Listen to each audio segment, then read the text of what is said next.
We are live from San Francisco once again, the Beach Street Yacht Club in San Francisco's beautiful Marina District. My co-host and the Commodore of the Beach Street Yacht Club, Julia Wedekind. I was asked the other day, why do we pronounce Wedekind spelled with a W, but that's the German pronunciation. It is. Only you use it. Why not? Yes. I'm your host, Tom Eamon. Standing patiently by in Annapolis, Maryland is John, Captain Jack Schafer, who is our esteemed guest today. Welcome to the show. Let's get on with us at the starting line. Our show number 925. Welcome, everybody. Happy Friday and happy World Full-Bodied Deep Purple Day, Julia. Any idea? Yes. Okay. Burgundy. Close, but no cigar. Close, but no cigar. Pinot Code Noir. Fly will start. No, that's less close. Flagell, come with an ale. We have a Sailing Illustrated news alert here at the top of the show. Some breaking news for you. Bravo Zulu will open with a tribute to Tom Slingsby and Martin White, who did an interview at Double Bay Sailing Club a few weeks ago, and it has been covered by Richard Gladwell. He went through the 2-hour interview and did a fantastic job of pulling out the key points. So we're going to point some of his key points out to you. Oh, good. As well as, I'm not going to run any of the interview, but I have it on my Facebook page and the SI Facebook page. As we mentioned, Captain Jack, John Schafer, the Ministry of Sailing, is going to bring us up to speed on regatta crisis management and how you can prepare for the same at your club or within your class, and how important it is to do exactly that. Longtime foesy and friend, John Schafer. Coaching Corner, of course, John Emmett. The sport brings us all together is his theme today. We'll also talk about Brisbane 2032 for a minute. Magnus the Magnificent, Magnus Wheatley, of course, from Great Britain, another super foesy, has written a great blog post today, Julia, on... Did you read it this morning? No. On 2032 in Paralympics, and we're going to grab a couple paragraphs out of that. Good. Also, Cup date, the Kiwis have resumed testing after their windy period that they had and the windy wet period, and they blew up a jib. We've got the video and some commentary on that. Last leg, it's the Olympic classes regatta season. They're headed to Hyères in France for the second of the Grand Prix regattas. Mallorca is in the books from a couple weeks ago. We will cover both of those regattas, at least in passing, and cover some super foesy, Julia. All right. Who've done very well and look to be top competitors, as well as surprisingly good American performance in at least 2 classes. Really? Yeah. Great. We got lots of folks signed on, lots of our friends from around the world. Peter Stevenson was first on. He is here, ready and waiting for all the latest gossip. He is in Sydney, where it's 06:03 on his Saturday morning. John Schafer is glad to be here. He's watching the chat. Also, Ministry of Sailing. Peter Taylor, New York City. Welcome to you, Peter. Joe Holtzman, a longtime friend up in Estes, Colorado, originally of Michigan, actually originally from Toledo. The Sailing Swede saying hi from Sverige, from Sweden.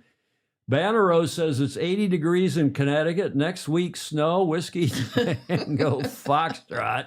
Yeah. Clay Dembley's in the wheelhouse as usual. Labrador Puppy saying greetings to all, as is Greg Phillips, who's down on the Gold Coast in Oz. Larry Kennedy is in the FIDI, in the Financial District, New York City. He's going to be out at Oak Cliff, whose season opens this weekend.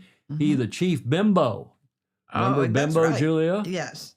Brotherhood of International National Mark Boat Operators. Operators. And Yeah. they may have changed that name too. Dockside Curmudgeon, briefly from Michigan. Hello to my home state. Lance Burke, I saw last night at the St. Francis Yacht Club. Goodness gracious, a streamed guest. No, an esteemed. No, esteemed. He's teasing me now. Rick Banner was wondering if Deep Purple refers to, I didn't put the picture in, Julia. Bannero sprained his ankle. And it's all blown up. and he's got this purple bruising stuff on his toes, and it just looks awful. And I thought if we put it in, we'd disturb too many I know. too many of our viewers. Yes. So, Rick, I hope you are on the mend and get your ankle sorted out quickly. Ed Vitrano in Rio Vista, Fritz Mueller down in Miami, Gordon Smith in Denmark, welcoming all to our wonderful and beloved world of sailing. Alan Long down in Mexico, sipping a margarita, Julia. Great idea. Chris Fury, good morning from Melbourne, Oz. Christian Price, with whom I've been texting this morning. We're going to feature her son. Oh, good. We often feature Olivia, Yeah. but her son, Harry, is featured in the C Block today, doing very well in the 49er class. Good for him. For the Olympics, he hopes, for Australia. Steve Atkins is listening. I was talking with you, Steve, the other day about COVID. Remember when we were in 2000 or was it 01? Absolutely. And Commodore Atkins, the Madison Beach Club, was the first guy to get COVID, of which we were aware. Mm-hmm. And we interviewed him. Then his wife got it. Yeah. And he was touch and go for a while. And in bed, we had him on. I think we had him in the hospital on a respirator, right? Yes, and on a respirator. He wouldn't tell us what hospital he was in. No. Because the hospital didn't want him. I know. And we've since learned it was the Yale, the esteemed Yale New Haven Hospital in New Haven, Connecticut. Phil Laffin down in Davis Island in Florida, where it's 90 degrees Fahrenheit. Ed Worley says it's a beautiful day here in NorCal, time to go sailing. Buenos dias to you, Alan Long. And Anna Bergqvist from Göteborg, Gothenburg, Sweden. Hello to all of you. Thank you for joining us for this show, number 925 here. And finally, in the starting line, this day in history, Whiskey Tango Foxtrot, and of course, our fantastic Fozy on this show, which we call Yacht Racing News, Views, and Notables. Right, Julia? Right. That's what we do. Top of the show here, we do have a Come Within Hail. This is Code Flag, what we used to call Code Flag L, Sailing Illustrated News Alert. And here it is. We've been telling you about the spat between the Knights, between Sir Jim Ratcliffe and his Ineos group, and Sir Ben Ainsley's America's Cup team. Well, we told you back in March, courtesy of BBC and Times of London and the Telegraph, they all ran stories about the imminent legal steps by Sir Jim. We didn't know if it was a threat or if it was real, to try to secure the return of the boat, the AC-75 used in the last Cup, that he claims belongs to him, not to Sir Ben. And you all know that they were together until they had that bitter divorce, that bitter falling out a couple of years ago now after the Barcelona Cup. Fritz Mueller says, wouldn't that be a joust between the two, between the two knights? Well, we can tell you that today it's being reported by Law 360 that, in fact, indeed, Ineos has sued Ben Ainsley. No longer a threat. He sued them for 180 million pounds. This from this morning. Law 360 is a New York City-based legal news service owned by LexisNexis, and they cover sport, and not sport, but law, including sport law, worldwide. And thanks to Ed Worley for sending me that link this morning. But it does not look good here. I didn't run the whole article, but it's behind a paywall. But here's what I could see. Dated Dateline today, this afternoon, British summertime. The racing team owned by billionaire Jim Ratcliffe's chemical company, Ineos, has sued British competitive sailor Ben Ainsley's America's Cup team, seeking the return of 180 million Great British pounds, 244 million US, that vessel and more previously used in the Barcelona America's Cup. So that's the news alert. That's the breaking news. It has happened. Doesn't bode well, I think, for the Royal Yacht Squadron and their challenger of record ship, if that's a word, for AC-38, Yes. ostensibly in Naples.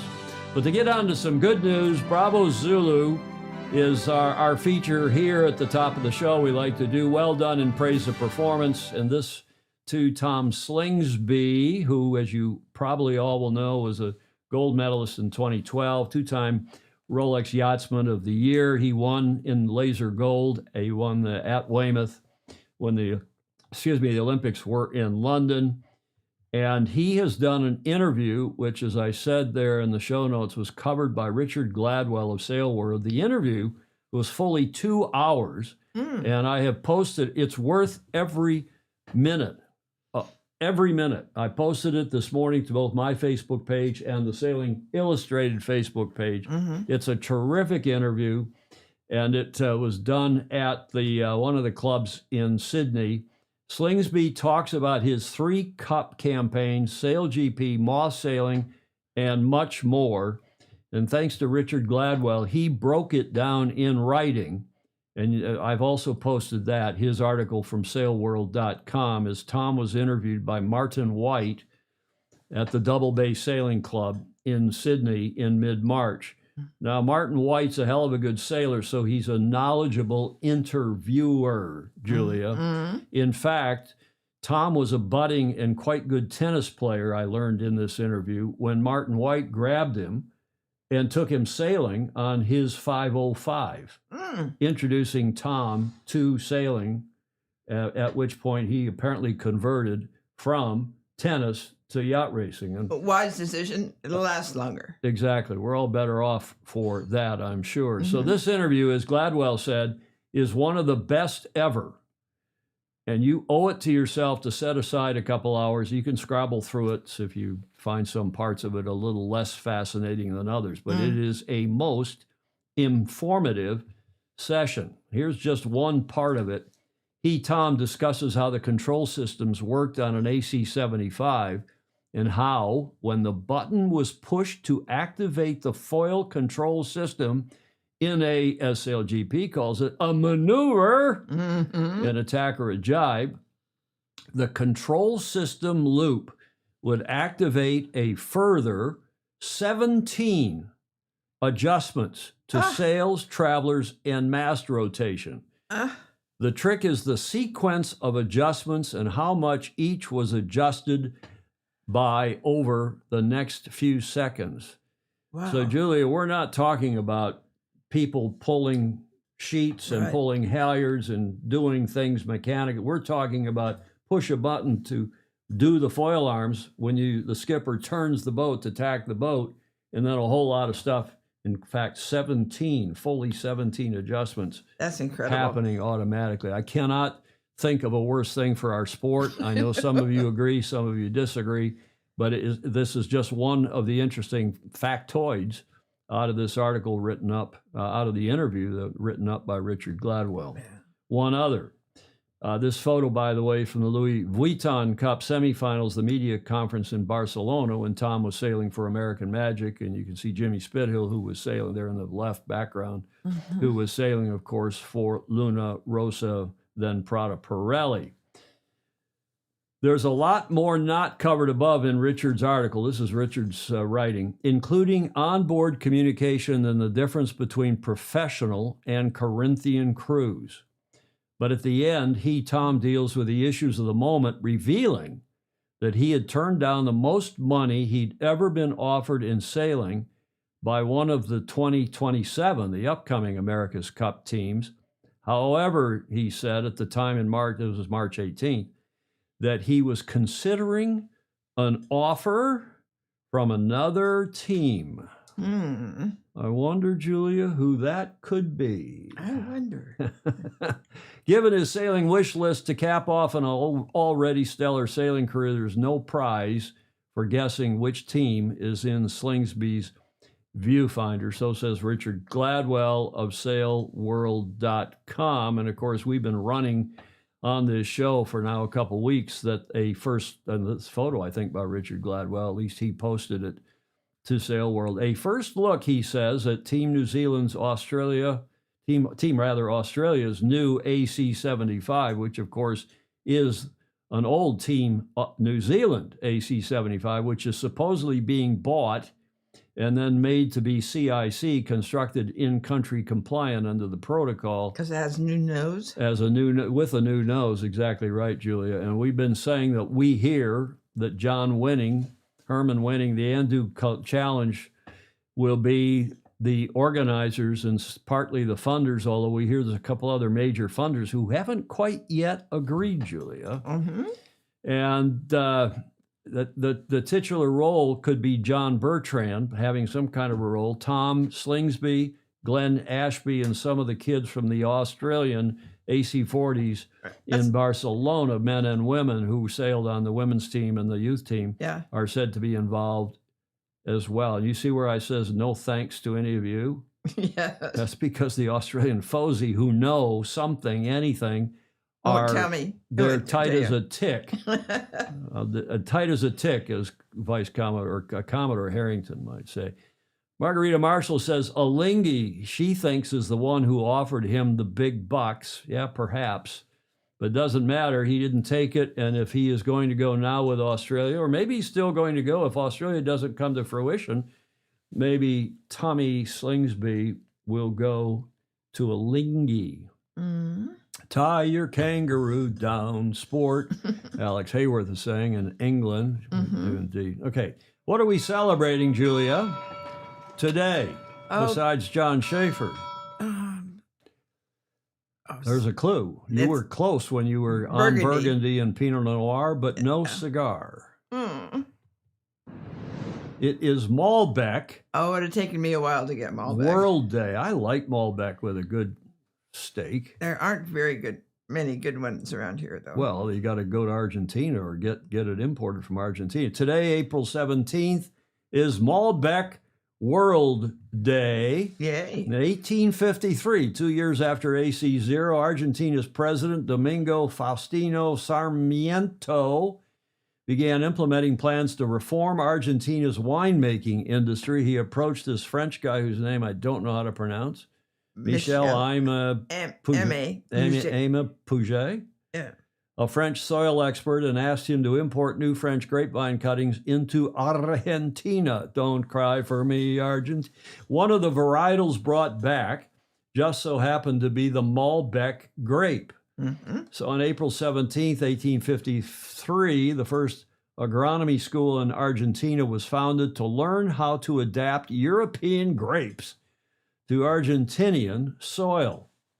So even though Malbec originated in France, it experienced a decline in popularity in its home country, especially after a frost in 1956 destroyed 75% of the Malbec vineyards. That's why you don't get it anymore out of France. I didn't ever know any of that. Nor did I.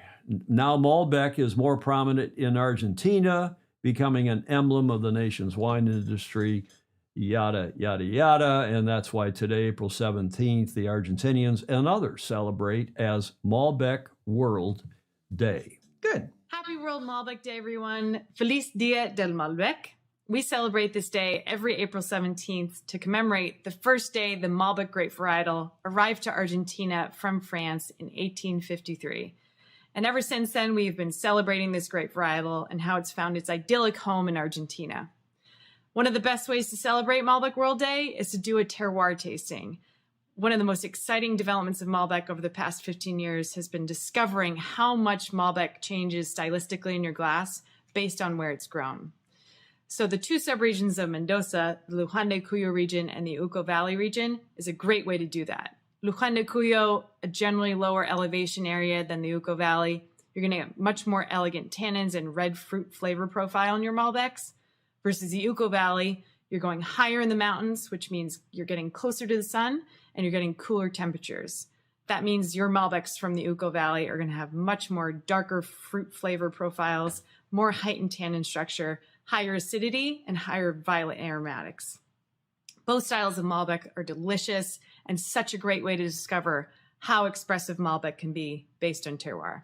So Feliz Dia del Malbec and happy Malbec tasting. Feliz Dia del Malbec, the World Malbec Day. Yep. And Julia, I didn't know any of that about Malbec, but I have learned to enjoy it. We had the Argentinian F1 Grand Prix down there for a few years, and that's where I first learned to drink Malbec.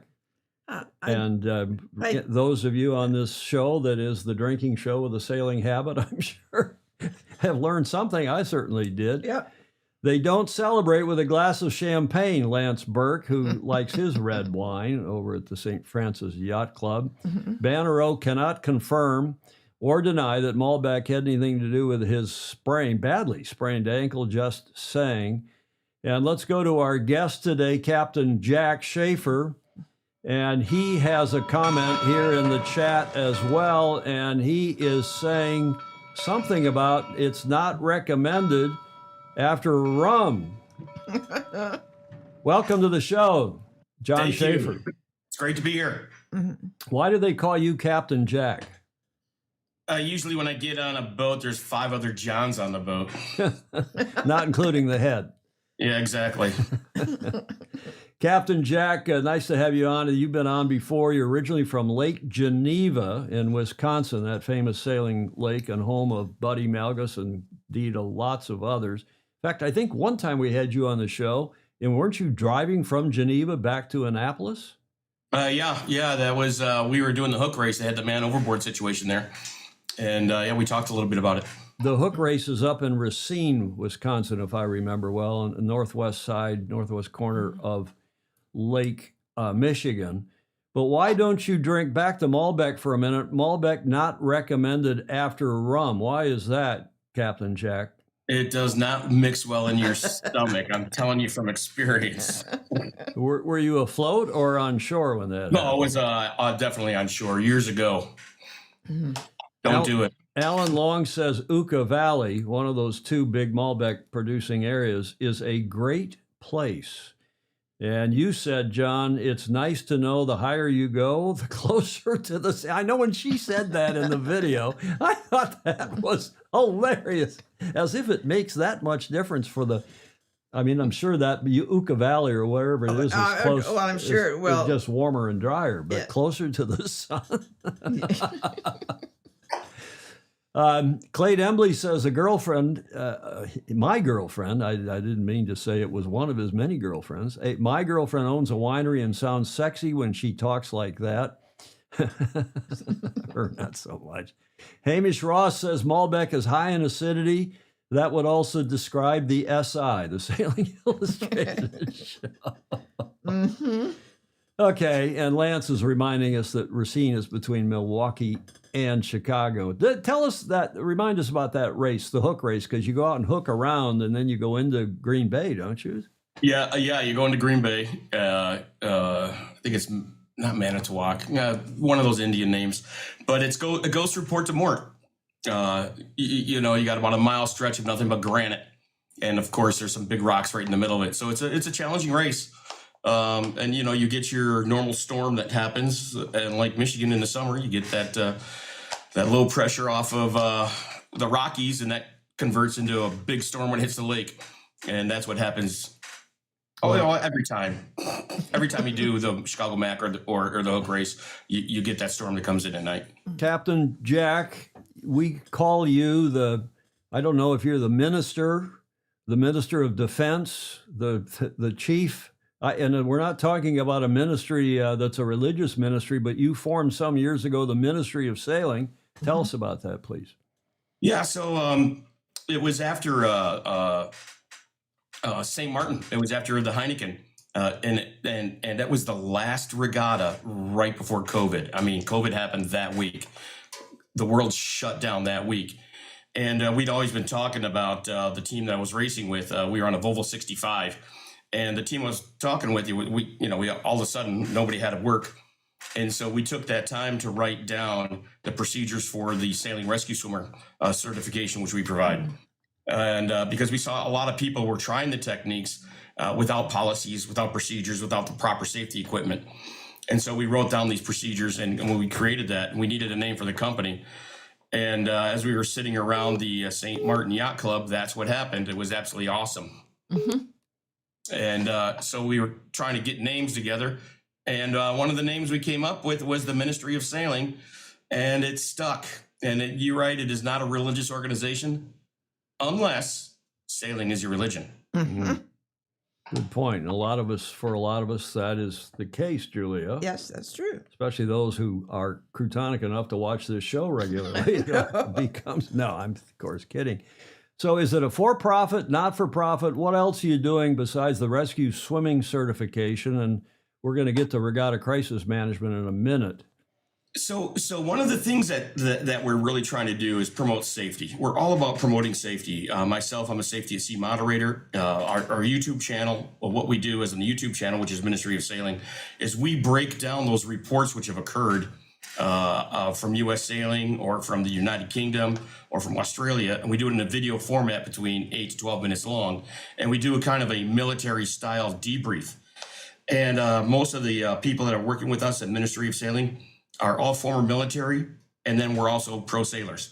And so we get both perspectives of risk management through procedures. And so it really works out well. We talk well together, we build teams well together, we communicate well together, and we understand the importance of safety from the standpoint of procedures and practice. So all those videos are on your YouTube channel called Ministry of Sailing, presumably. Yep, that's right. And Exactly right. they can go to your website, and that's ministryofsailing.com. I looked that up as well. Yeah, Let's talk. right. Let's talk a bit about your background, John, because you.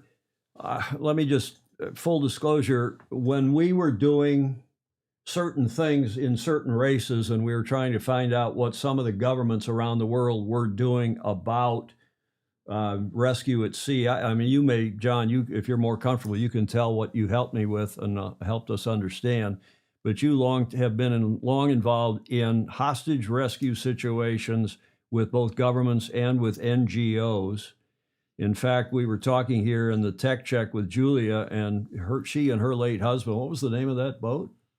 I can't remember right now. Seaborn, one of the Oh, Seaborn. it was one of the Seaborn. And you were in the Med. No, we were in the Red Sea. Oh, you were in. Oh, no wonder you were in the Red Sea, and Yeah. they got boarded. Well, we just left the Red Sea and we were in the Indian Ocean. So Hour and a half from any place by phone. and you got boarded by pirates. Yeah. And John said, "Oh yeah, I knew all about I that. know. We did a report on that, Yeah. investigated it." So tell us more about your background, Captain Jack. So in the military, I started dealing with a lot of crisis response stuff. And so after the military, I started working for humanitarian organizations, and I would provide safety, security policies for the organizations like Save the Children, organizations like that, World Vision, that are going into areas that have higher risk. And early off in the 1990s, I think there were 3 full-time security managers for international humanitarian organizations. And so a lot of these are based upon, well, if we're going out to these hazardous areas doing good, bad things aren't going to happen to us. But unfortunately, hope is not necessarily a security plan. And so I really was involved in helping organizations as a consultant, also as a private contractor, to start developing the resources needed to do risk management for organizations that are going into high risk areas. And from that, a lot of people would get kidnapped, and we've developed a lot of very interesting tools that humanitarian organizations use to help negotiate and help organizations come through a crisis management exercise. And one of the things we find is, leadership is so often in organizations such as that, so focused on day-to-day operations, they don't necessarily do a lot of crisis management planning. And so we've developed a lot of tools for organizations to do that. And over the last 35 years, I've been actively involved in the crisis response industry, which includes, there are some special risk insurance policies that you can purchase no matter where you're going into areas of higher risk. And that provides experts for an organization to come in and help them manage the crisis like a kidnapping. And I worked for the insurance companies that responded to those types of events. Okay, so how about a national championship or your weekend regatta, especially a youth regatta? You are now providing regatta crisis management training, as I understand it. Tell us, please, about that. Well, again, it's almost the exact same model, right? There, a lot of clubs and a lot of regattas are working on the day-to-day getting people out there. And every single one of them have what's called emergency action plans. But an emergency action plan is like a lower level decision for lower management. If something happens immediately, they have the ability to make decisions to take that. Broken leg, a very simple man overboard situation. Somebody falls off the dock.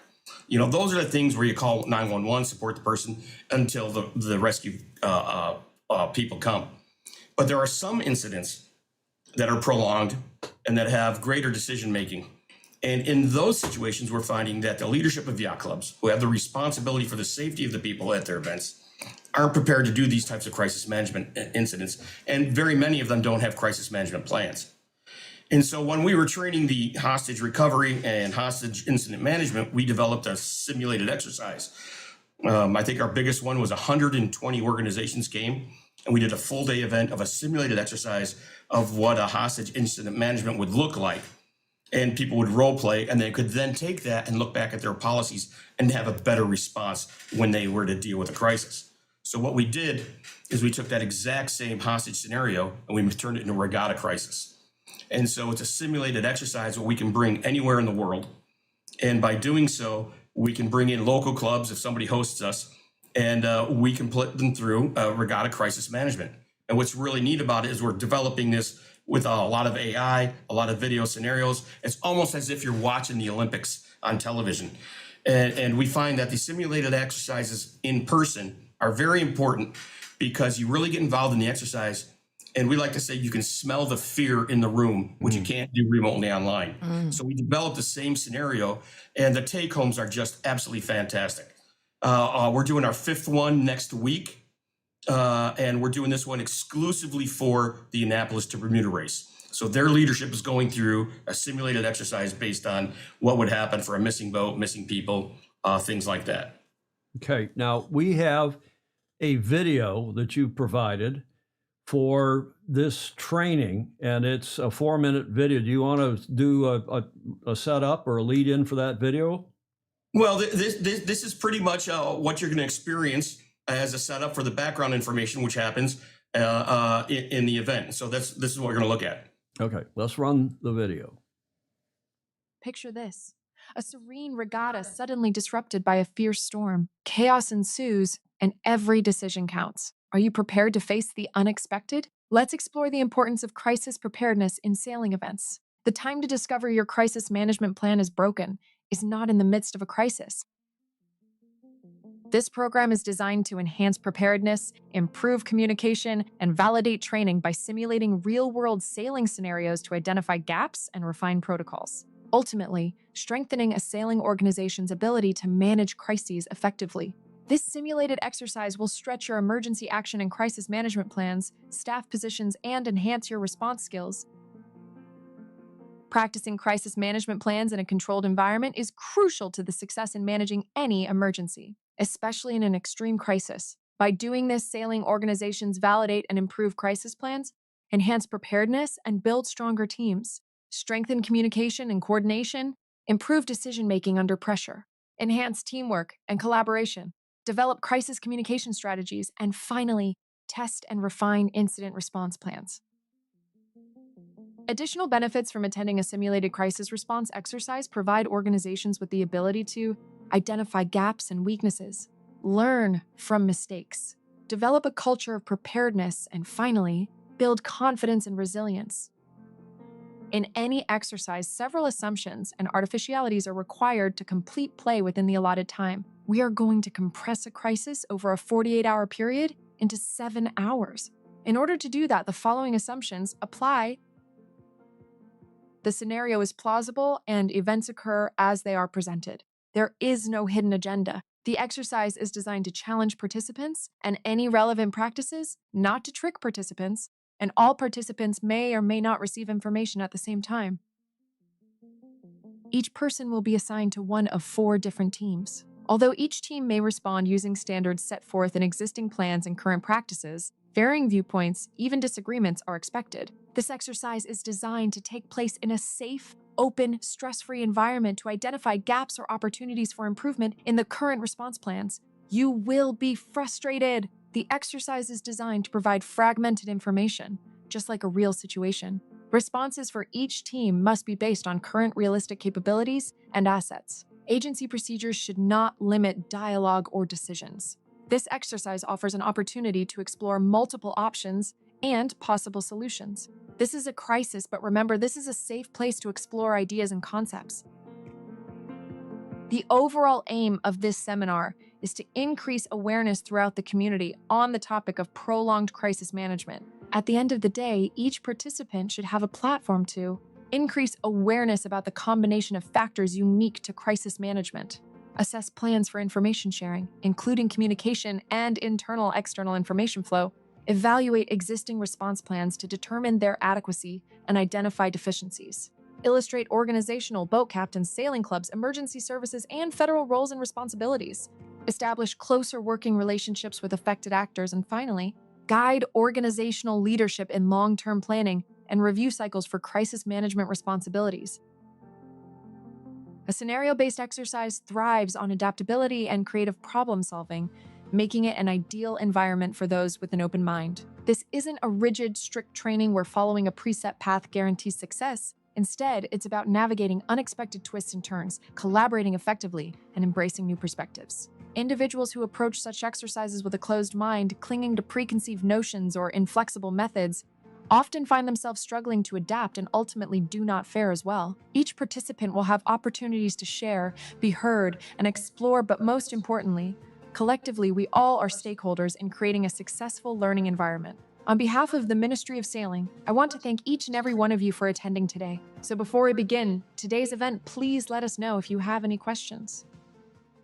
Okay, I've got, first of all, I got an observation, and that is that whoever is in the chat, when we have something super interesting, the chat stops. And through that whole video, John, we've had 2 comments, one of which is from Clay Embley in Kentucky saying, if you don't have a plan, plan to fail. One of my vessels, he runs the Kentucky River bourbon boats and ferries.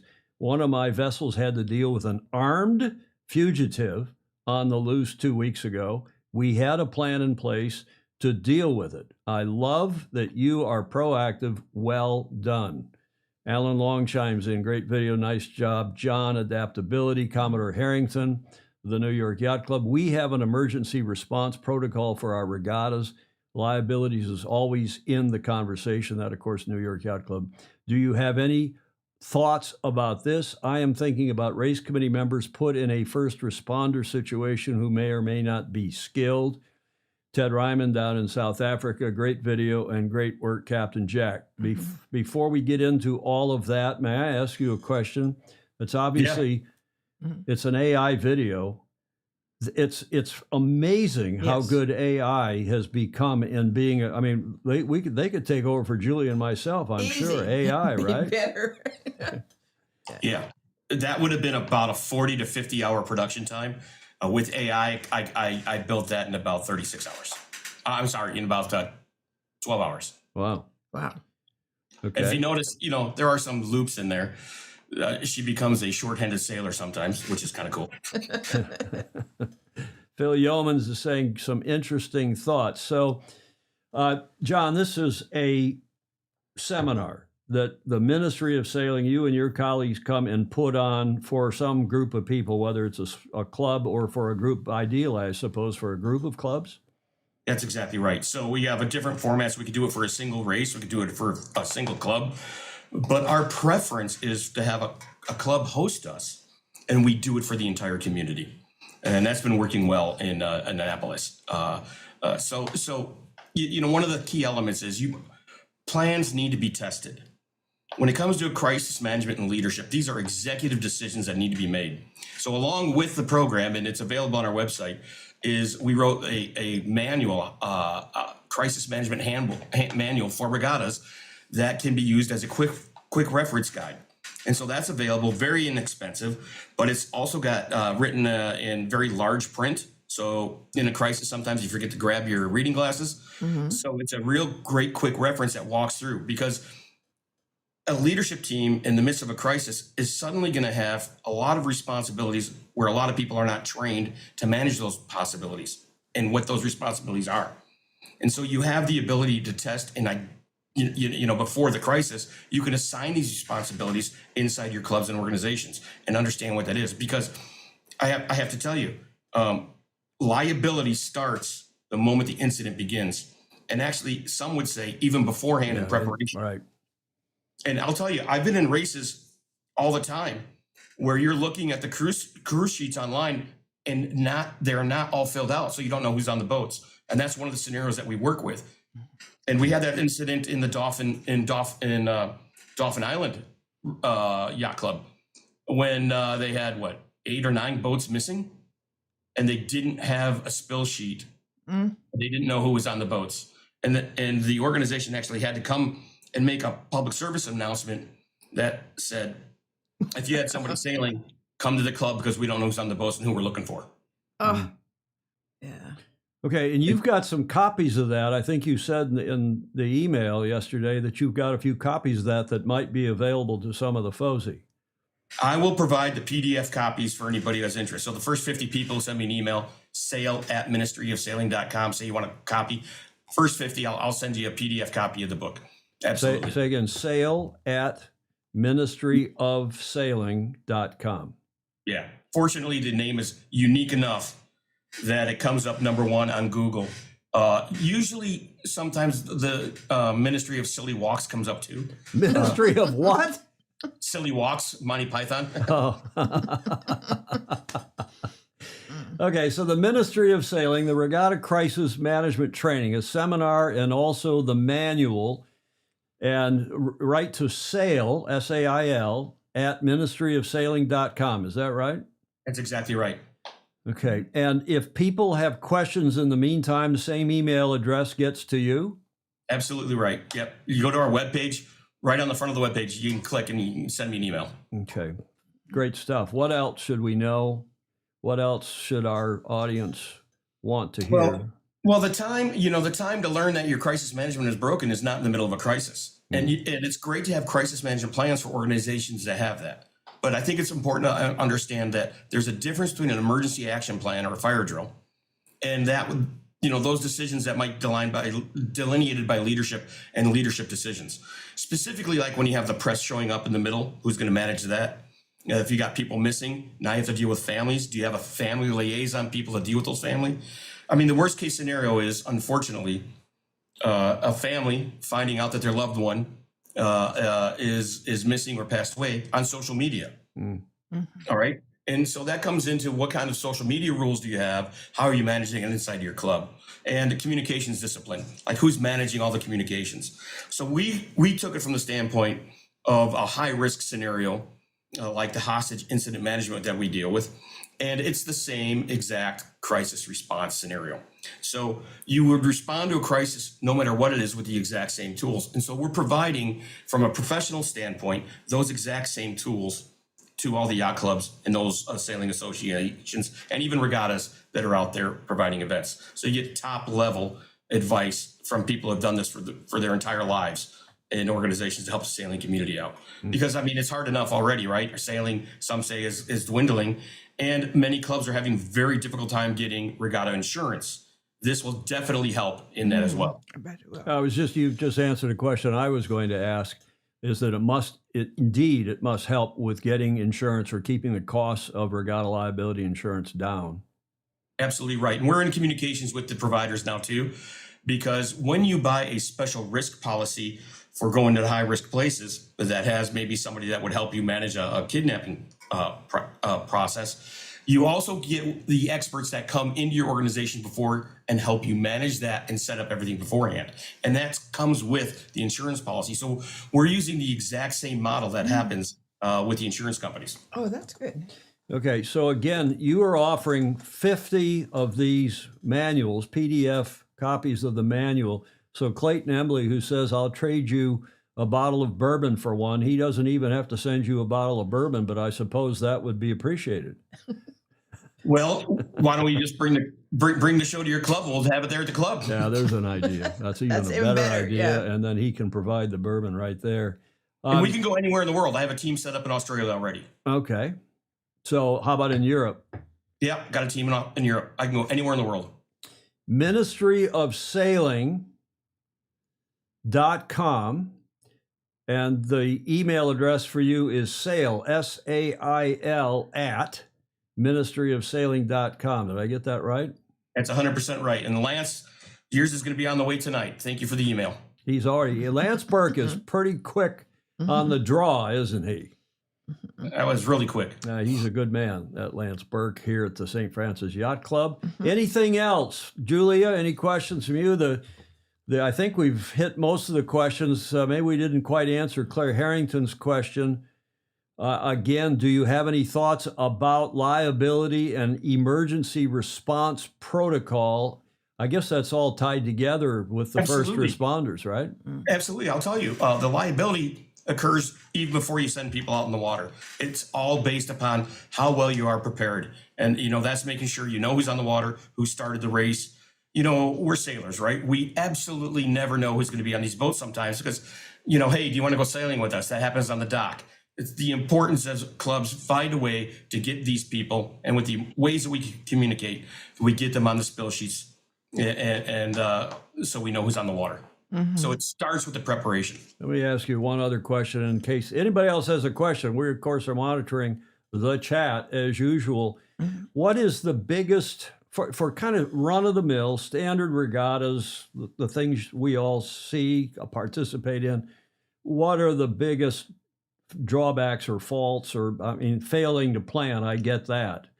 But within what a regatta is doing, if there's one thing that everybody should go back and check at their club, at their class to be sure they're doing, what are those 1 or 2, 3 things? First of all, they have to identify the worst case scenario. And do they have a plan for the worst case scenario? All right, that's number one. Because if it is in the realm of possibilities, you have to have discussions based upon that. I think that's the first one. The second thing is the training that goes along with that. Because that's what the lawyers are going to look. The lawyers are going to look at, well, the organization gave you this responsibility, but they train you on the responsibility and what are the standards for that responsibility. So I think those are the biggest things people have to look at too. And that's why we're here. We're here to help. I've been helping people my entire life. And that's part of the reasons I ended up doing what I did, is just my deep down desire to help those people that are in the most vulnerable situations. And I became good at it. And so I'm happy to share the knowledge to make people better at what they're doing. Final question. You've got a Balboa Yacht Club Burgee on your shirt. Why is that? Oh, that's Jeffrey's team, Golden State. Jeffrey Peterson. They're an Annapolis family now. His mom and dad are living there. Jeffrey, by the way, in case people didn't know, Julie, I don't think I've told you this. Jeffrey got a job in New York City, and now he's transferred to Dallas, Texas. And we'll be sailing out at, White Rock, one of the reservoirs, one of the lakes outside. We'll try to get him over to Eagle Mountain Lake. I was going to say Eagle Mountain Lake. For the Fort Worth Boat Club. Yeah. John, very interesting, very helpful. Any last thoughts? Try not to die. That's really lovely. Try not to die. Well, we're all in that mode. Yep. At one time or another. KKM0202, I'm not sure who that is, saying, great job, John. Like your hat and your card there. Anyone else in the chat have a question? And I suppose if you do, you know how to get a hold of John at the ministryofsailing.com. That is sail, S-A-I-L is his email address, at ministryofsailing.com. Captain Jack? Thank you so much. Much appreciated. Thank in Annapolis, you. Maryland, via Zoom. Great to have you on the show again. Thanks for coming on, and we'll see you soon. All right. Thanks a lot. You guys have a great day. Enjoy. You too. Have a great weekend. Ciao. Ciao. Okay, Julia. Well, that is... that's very helpful. And, short, sharp. Yeah. John gets to the point. I'm sure his colleagues do too. So that was, I found that very useful, very helpful. Yes. So thanks to Captain Jack. And you can tell he's a keen yacht racer too. That's the other nice thing. We're not talking to some Yahoo who's not a sailing person. From the downtown Y who teaches. Exactly, that's coming to do CPR for you. Well, that's always useful and helpful, and you don't have to be a sailor, I suppose, for that. Larry Kennedy saying, great, brilliant, nice stuff all around. Speaking of nice stuff, let's get to our coaching corner with John Emmett. And he has, our super Fozy, John Emmett in Great Britain, has a very interesting follow-on indirectly to that. I don't think he knew what we were talking about in that segment, but his thoughts are a nice follow-on. Hi, Tom, Julia, and all the Fozy. Welcome to yet another edition of John Emmett's Coaching Corner. It feels like the weeks seem to be getting faster and faster as we get into the European sailing season, and there's a lot more time to be spent on the water in the Northern Hemisphere. So, what's today's Coaching Corner about? Well, I thought we would have a general theme, and that is sport brings us all together. When we look at the disagreement and a general unhappiness we have in world politics, I think sporting events give us an opportunity to come together. I think for young people, especially, the opportunity to travel the world and see different cultures is a really important one. And I think people are often surprised that most of us have far more in common than we do have different. From a sailing perspective, of course, it's very useful to sail against different people and different locations because venues can vary a huge amount. I mean, if you're running 100 meters, I would assume that every track feels relatively similar. But when we think about inland sailing on flat water with no current to some of our strong tidal venues or those with ocean swell, wow, we're so lucky that it's such a diverse sport.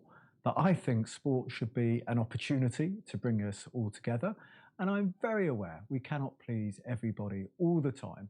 But I think everyone who's involved with sailing should be really happy that they're involved with sailing. I mean, these are good days, and it's rare that I'd have a bad day on the water.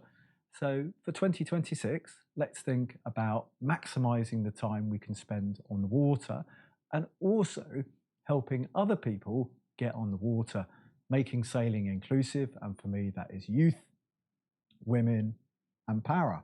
So it's not only about getting on the water yourself, but encouraging other people to do so.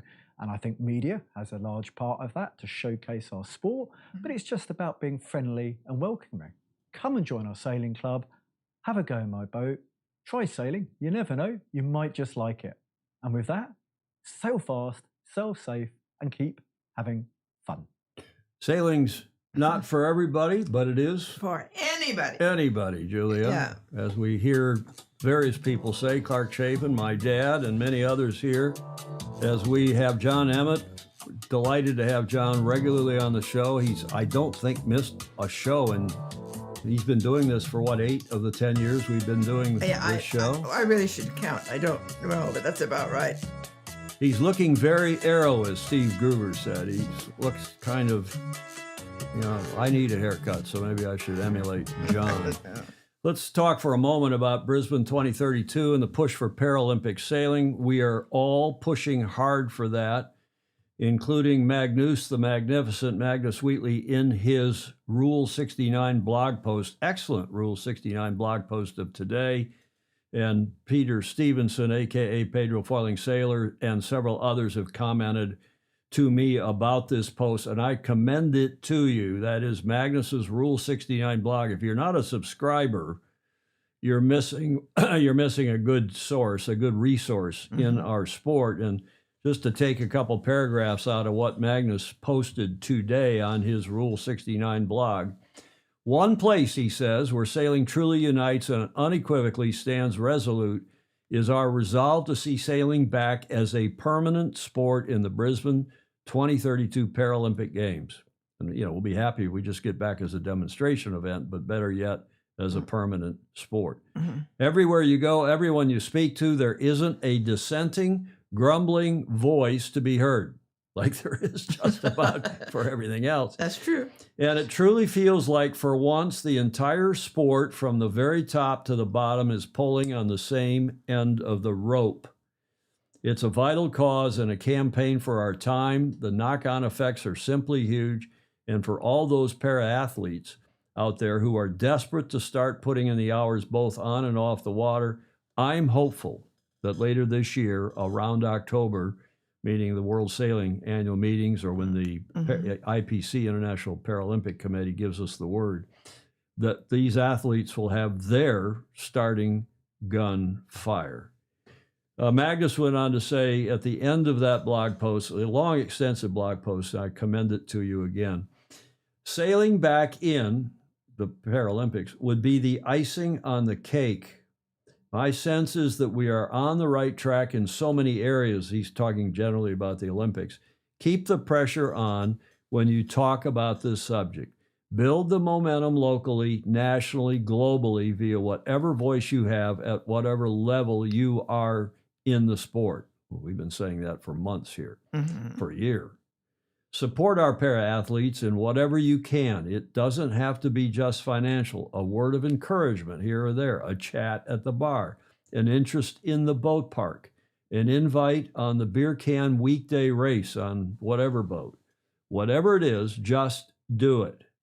It means so much. And that's Magnus Wheatley, our super Fozy from Great Britain, writing today in the Rule 69 blog. I find that's always a personal boost too, because when you watch the sailors sail as well as they do, with 100 reasons not to be able to, Quite. it's very inspiring. Quite. And it's, it's just good for the sport all around, because the more sailors, the better. Yep. Up to a point, but we're nowhere near that point. We got a lot of capacity because of the way the sport has, in some places, declined somewhat. Thanks, John. Tom sentiments. Yep. Hi, there's Marcos Weinstein checking in from the Las Vegas airport, being delayed by, I don't know who Frump is, but I can imagine. No political comments, Marcos. Thank you. Margarita Battini Marshall. Talk about super cool people in our beloved sport. She is saying, do you know that the ACP has been refusing the entry to the AC40 events to a Paralympic team? Yes, we do know that, and I'm hoping to get the head of that team to come on the show sometime sooner than later, Margarita. Thank you. Dogzilla Monster, a.k.a. Stingray, up in Seattle. The mayor of Naples, Manfredi, says that after Cagliari, the next AC40 regatta will be in Bagnoli in July. Apparently, he beat Magnus Wheatley to it. Yeah, I think that announcement has been leaking out. They're going to do a second preliminary regatta after Cagliari in Sardinia. They're going to do a second regatta in Naples in July, or so we keep hearing. What else? Marcos also saying, I support CIS and Christian Buell with California Inclusive Sailing Program. Nice, Marcos. There's Dolly DeVola checking in from Australia. The more voices talking and emailing, the more momentum the cause has. Please keep the push going. And Julia, we couldn't agree more. Absolutely. With all of the foregoing. And well done, everybody. We so appreciate it. Alex Hayworth is replying to Margarita, unfriendly act between nations and therefore breach of the gift. It's okay. Enough of all that. Let's carry on here. Thanks again to John. That was a great segment. Yes, I love his sort of attitude, which is it's clear, military. His clear focus. Yeah, but really good. Well, if you had somebody who was running a hostage rescue team or was involved in a hostage rescue team or a crisis management team, you want somebody. Absolutely.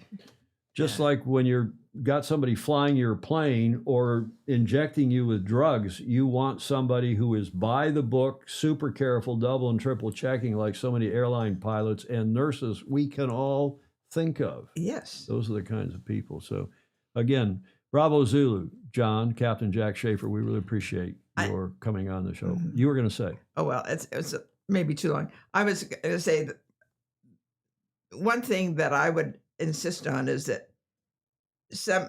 for anything that's halfway, for sure, all offshore and everything else is sort of close to that somebody aboard be able to operate without any electronics. Well, you mean get the boat navigated and moved, and yeah, for sure. Because the equipment breaks down. But that's not the kind of a crisis I think that John's talking about. I know. But you've had that experience when you were a cruiser. Yeah. When you were a cruiser, Julia. Yes. But I think, it's just like, 9/11 here.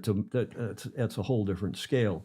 But, things do happen. The Dauphin Island race, which was a, big storm, and all of a sudden was that Mobile Bay? Where is that? And a bunch of, they had a windstorm and a bunch of boats.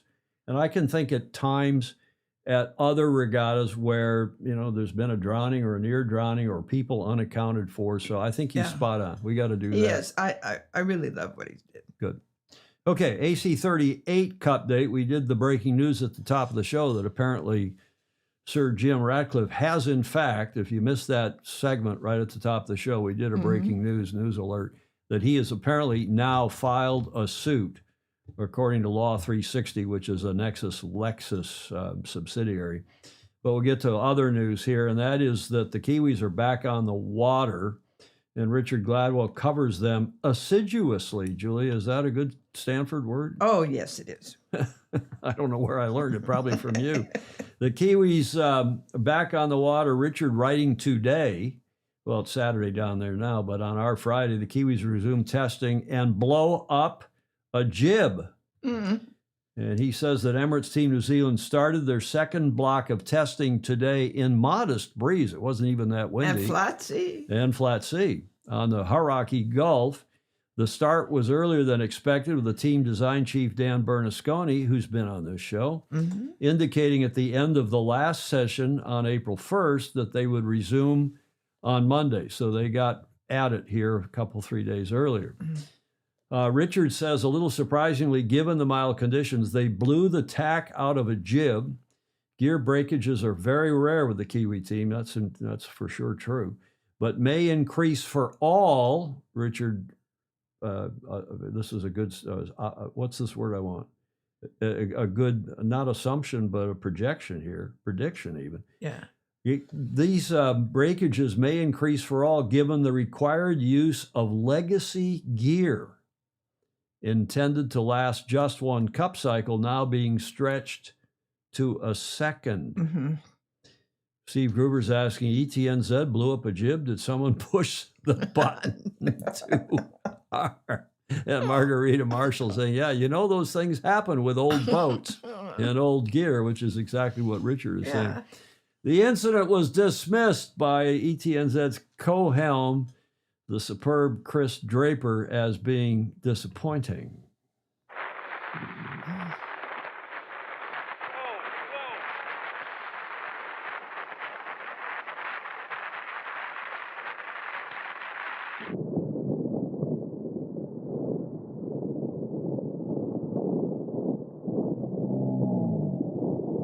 At the end there, we obviously saw the jib tack blow out. What sort of led up to that, and what sort of damage do you think may have been done? Yeah, that was obviously a bit annoying.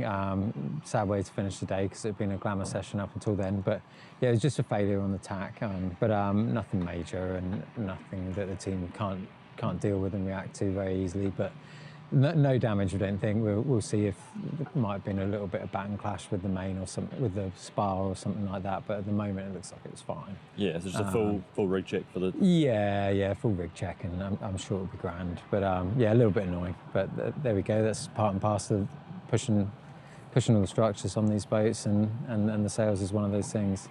It never fails to amaze me at this team how proactive and how fast things move, and how quickly we develop and look at things and start to sort of push things forwards. And every day is very purposeful, and it's just a pleasure to be a part of it. A bit of a break in another 2-week block now. Anything sort of upcoming for the next 2 weeks? What's the plan? We'll try and keep pushing for some days over this next couple of weeks. We've got a few things that we can look at. We're in a really nice scenario where I think it works really nice. Well, for me personally, it works really nicely to be able to spend a lot of time looking at the performance side and then come in and sail the boat. And Seb and I are really enjoying sort of bouncing off one another, which is fantastic. So we can almost take advantage of his little break time. So you'll be in comms with Seb while he's away, or yeah, we're keeping in comms lots. Obviously, don't want to interrupt his 49er worlds too much, but and just trying to keep pushing things forwards while he's not here, and just constantly looking for the next feature and helping the team to find that. Well, he downplays it, as you heard, but a nice report, a nice reportage from Richard Gladwell as well. Jody Shields, I haven't seen any of the other teams damage their A70, AC-75 while out sailing. Oh, wait, that's right. There is no other team out sailing with an AC-7. They are light years ahead of everybody else. Light years. And of course, this is the kind of training, this is the kind of experience. The breakages are just part of the learning curve. Yeah. And they're already well down. There's other stuff that we will never know about that have no doubt happened to their boat, to their equipment, to their electronics. Right. And as Alan Long says, yeah, these boats are, so weird, so foreign to so many of us. Charleston Race Week is going on, real sailboats, and over 150 entries, just saying. Okay, well, thanks to Chris Draper and thanks to AC38 for that recon video, and thanks to Richard Gladwell for pointing it out as well. Julia? Sir? What happened on this day in history, the 17th of April, 1851. Oh, my. Is that the day?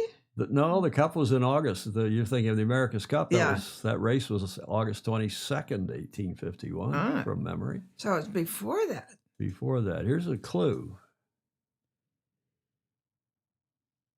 That's Steve Gruber making a tongue-in-cheek comment while you're thinking about this. Is it possible ETNZ knew the new rules before everyone else? I don't know how that would happen. Well, you mean because they wrote it, Steve? Yeah, they wrote the rule, and now the one team that helped them write it seems to be out of the action, at least for the moment. I sure hope Ben gets a boat, but it's not looking so good, is it? Alex Hayworth knows more he's forgotten more about what's going on than I know, but he is a regular and good source to any number of us. Julia, back to this day in history. In 1851, that is the clipper ship Marco Polo. It was built in Canada for cargo and passengers. What is the significance of this three-masted wooden clipper ship? Oh, gosh. Well, Marco Polo was a three-masted wooden clipper ship. Thank you. Launched in 1851 at St. John in New Brunswick, in Canada. She was named after, of course, the Venetian traveler Marco Polo. The ship then went to the UK, and then was bought in the UK, and it started carrying immigrants and passengers to Australia. Exporting their prisoners. Well, I think it was more passengers than prisoners. It wasn't a prison ship as far as I could tell, maybe a few. But it was the first vessel to make the round trip from Liverpool to Australia in under 6 months. This boat was super fast. Later in her career, the ship was used as a cargo ship before running aground off Cavendish, PEI, the Princess Edward Island in Canada in 1883. Well, she had a good fit. So again, what is cool about this boat, or what happened? Well, in 1852, the ship was purchased by James Baines for the Black Ball Line. That's a hell of a name for a shipping company, and converted for passenger service between England and Australia to take advantage of the growing immigrant movement following the Australian gold rush. Oh, yes. On Marco Polo's first voyage to Australia, the clipper carried, get this, over 900 people. Wow. In fact, I read somewhere today that they were on beds. There were bunk beds or beds that were 6 by 6, and you'd put 5, 6, 7 people on this little platform that was 6 by 6. And that's where they slept. Ooh. I guess they stayed warm And friendly. and friendly. On Marco Polo's first voyage to Australia, they cleared 900 people. 138 were cabin or intermediate class. 750 were steerage. 60 crew, 327 children, and 661 were Scots, Highland Scots. At the time of the Clipper's departure, Marco Polo was the largest ship to travel to Australia. It sailed from Liverpool under the command of James Forbes on the July 4th of 1852 and arrived in Port Phillip, Australia, in 68 days. After spending 3 weeks in port, the ship returned in another 76 days. The total trip time was under 6 months, 5 months, 21 days. And Sadly, during that first voyage, 52 children died from measles, which led to new rules about age of young children allowed on board aboard subsequent voyages. On her return voyage, get this, the ship carried 100,000 pounds in Great British pounds in gold dust and a 340-ounce gold nugget that was a gift to Queen Vic from the colonial government. Upon the vessel's return to Liverpool, the ship carried a banner claiming fastest ship in the world. Would you be disappointed if I didn't have a video? I would. In the 1800s, St. John was a shipbuilding powerhouse. This was the era of tall ships. One of the fastest ships ever built was the Marco Polo. It was built right here and launched out of St. John in 1851. And the Marco Polo was so fast on her run in 1852 from Liverpool to Australia that it was quickly named the fastest ship in the world. And at that time, St. John was known internationally because the ships built here traveled all over the world. I had no idea. I had no idea there was such a big shipbuilding business in Canada. But, you know, her bow, actually, the design of her bow, I won't go into the details, but well, as I was reading, putting this shorter version of the story together, she apparently had a bow like the Yacht America, a very narrow bow. Because remember, the British boats all had big kind of wide bows and then tapered to a fishtail at the end. Yeah. And America and this boat were both narrow forward and broader in the back. So I wonder if there was a little bit of back and forth between the America and the pilot schooners in New York City and these guys up in St. John, but who knows? Yeah. I learn something every time we do one of these shows, Julia. I do too. More than something. Now I've got a special treat for everybody. We're to the last leg. What are we, an hour and 10, 11 minutes into the show? But, you know, we've been complaining, Julia, about not having music, that I needed some music for this last leg segment. We have the painting from 1982, the last leg to Gloucester.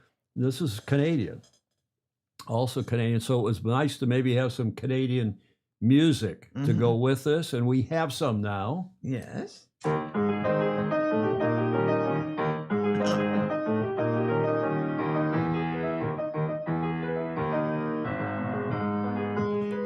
Okay, do you recognize that?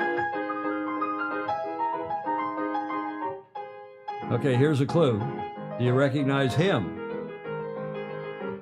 Oh. Anybody in the chat? I should. He was born, by the way, on November 24th. Yes, Rick Bannerow gets it first. Joplin. Well done, Rick. And that is exactly right. Scott Joplin, who lived from 1868, this same era, to 1917. And Lance Burke gets it.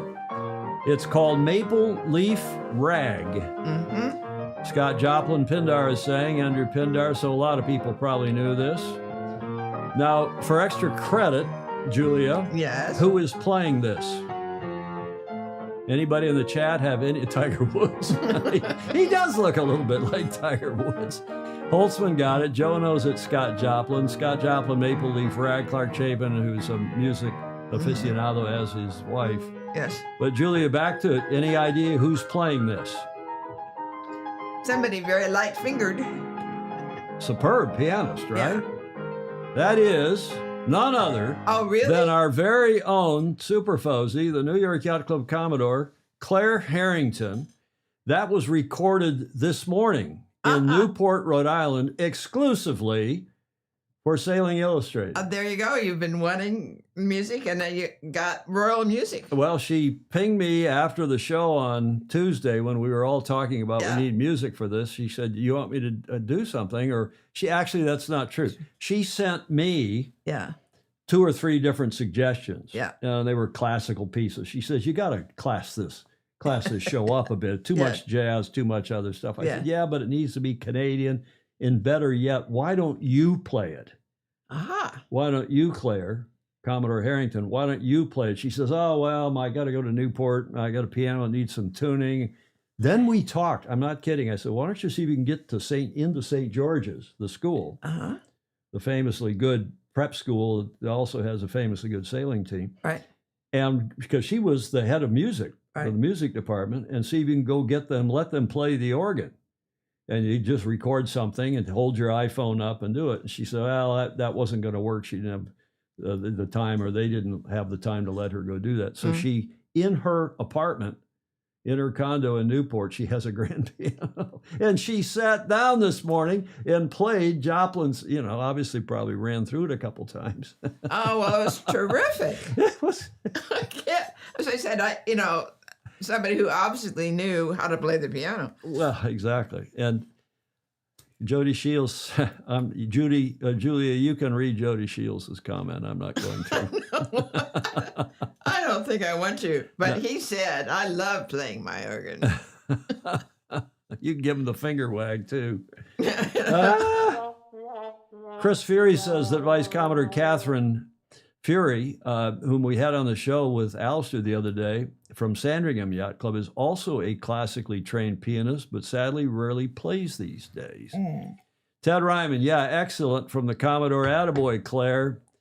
Joe Holtzman says we need a bagpiper. Bagpiper. Or an accordion player, or a band. We have a banjo player. Maybe I'll team up with Claire and we'll do a duet. She, I'm sure, can play the accordion. And then, of course, Clay Embley is always one in every crowd. Julia is asking if Scott Joplin is any relation to Janis Joplin.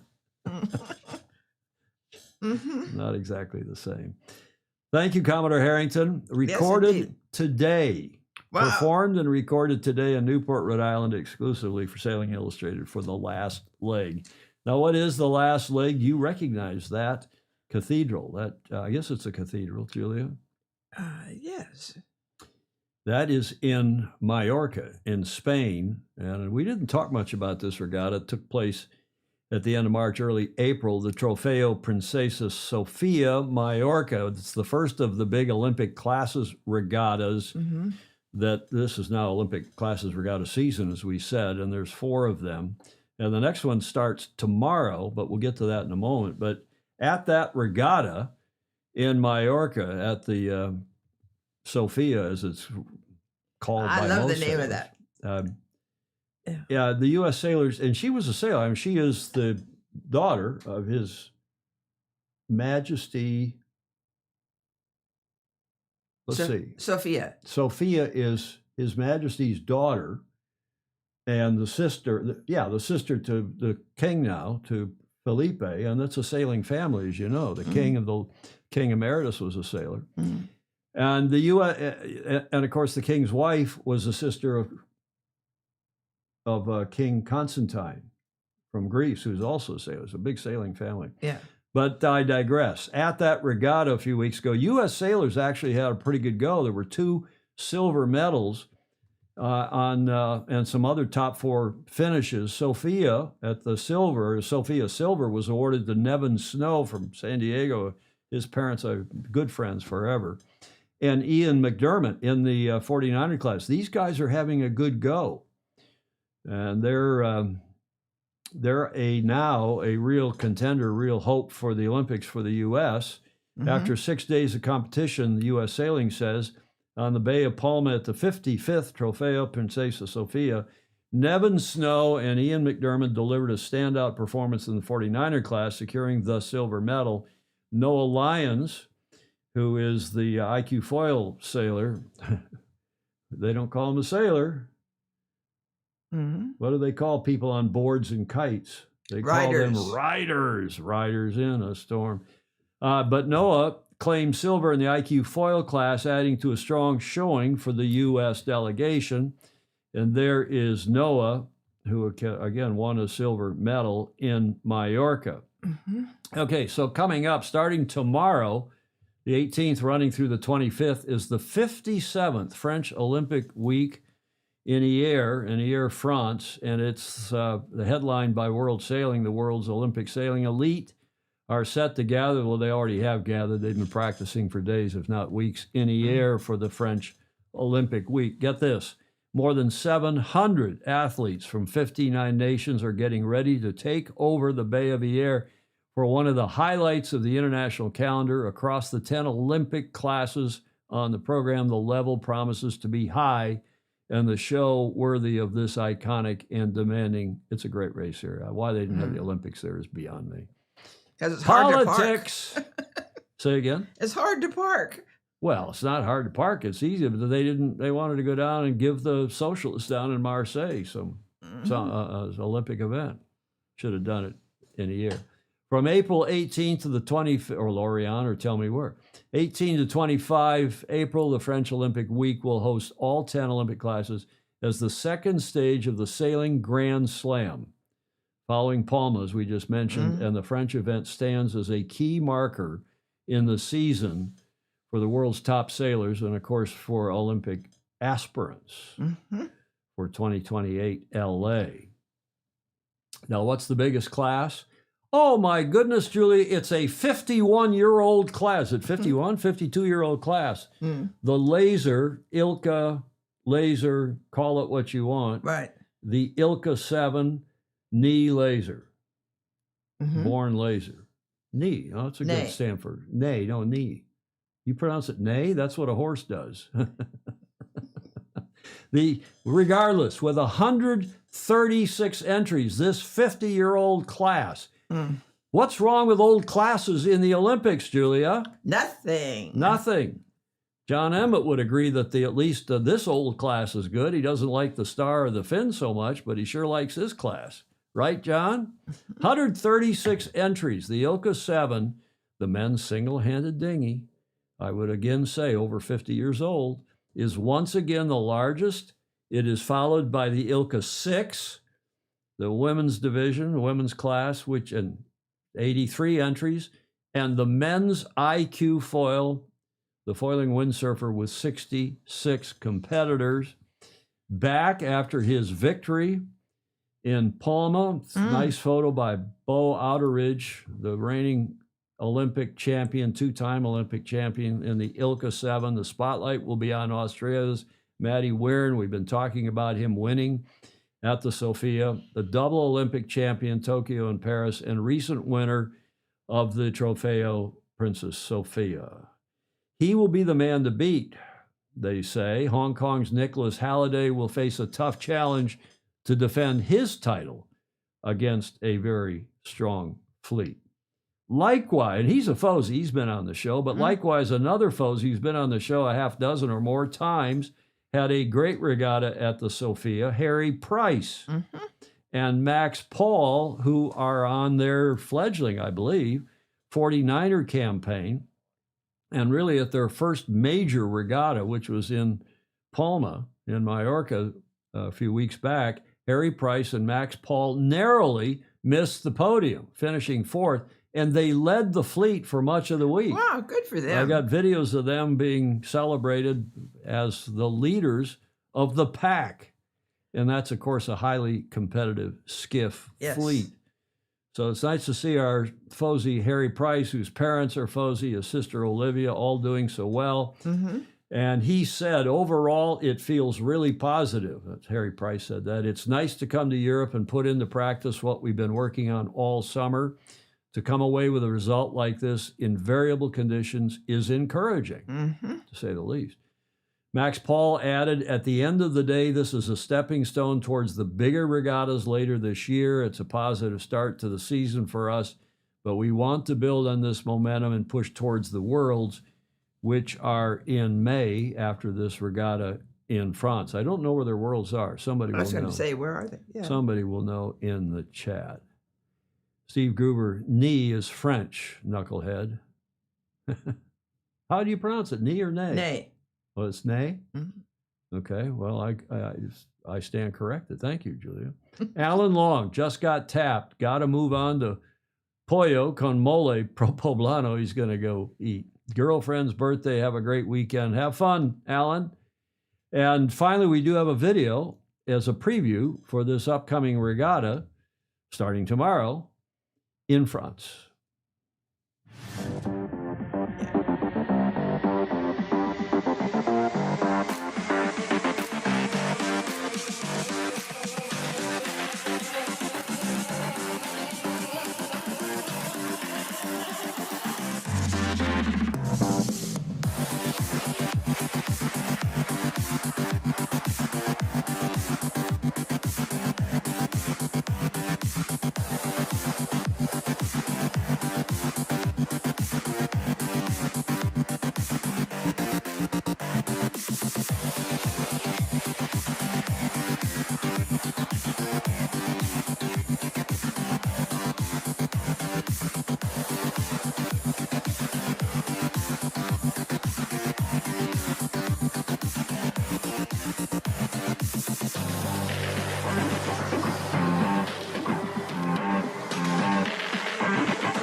This video was the best I could find, and I think it's superb. The music you could argue about, but even the music I think is catchy. And this was provided by the 49er and the FX and the NACRA 17 classes, who are aligned, who cooperate, work closely together. And it's nice when you get video like this. Yes. As a preview or otherwise. And I don't know why World Sailing, and if the French did one, I couldn't find it. Nice stuff.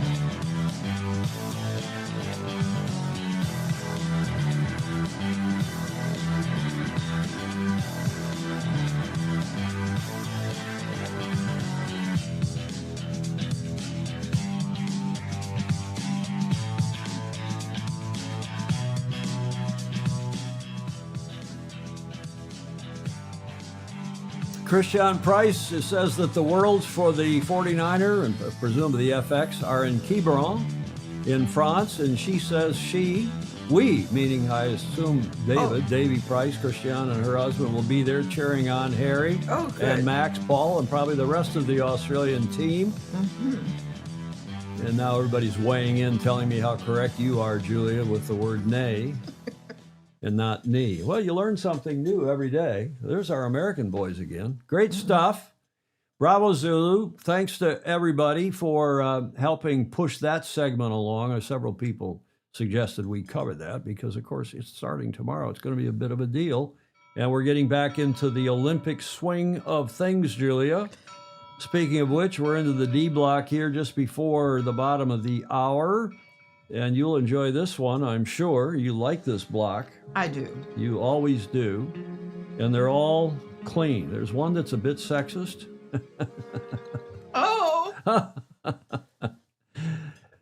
The first step to recovery is admitting you have a problem. Oh, yes. Huh? I recognize that disease. Oh, that is something else. So that sofa, the couch, the settee is looking a little bit like yours upstairs. Yes, it does. Clay Embley sent that. Now, okay. I'm not going to do a setup, but this is the sexist one, and that's why I put this little logo on it. What do you say when a man falls off a boat, George? You say, man overboard. What about a woman? Well, full speed ahead. So guess who sent that in? Ryman. No.